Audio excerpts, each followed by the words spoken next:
আসসালামু আলাইকুম। আশা করছি সবাই অনেক বেশি ভালো আছেন। আমিও ভালো আছি। আর আজকে রান্না করেছিলাম নিজেদের গাছের ধুন্দুল দিয়ে চিংড়ি মাছের ঝোল। আর নিজেদের গাছের সবজি দিয়ে রান্না করে খাওয়াটা যে কতটা মজা! আর বলতে পারেন যে বাজারে যে সবজি পাওয়া যায় ওগুলো তো গাছের, হ্যাঁ, গাছের বাট ওগুলো তো নিজেদের গাছের না, তাই না?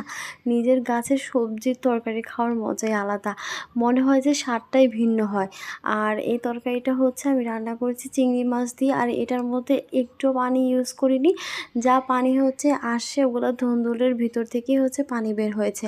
আর এই খাবারটা এত বেশি ভালো লাগে। আর এটার মধ্যে আমরা একটু চিনি ইউজ করি, তাতে খেতে আরও বেশি ভালো লাগে।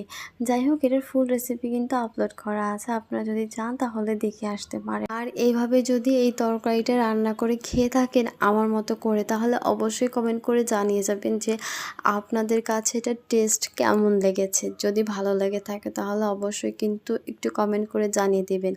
আর ভিডিওটি ভালো লাগলে অবশ্যই লাইক, কমেন্ট, শেয়ার করে পাশে থাকবেন, ভালোবাসা দিবেন। আপনাদের জন্য অনেক অনেক বেশি ভালোবাসা রইল। সবাই ভালো থাকবেন, সুস্থ থাকবেন, আমাদের জন্য দোয়া করবেন। সবাইকে আসসালামু আলাইকুম, টাটা।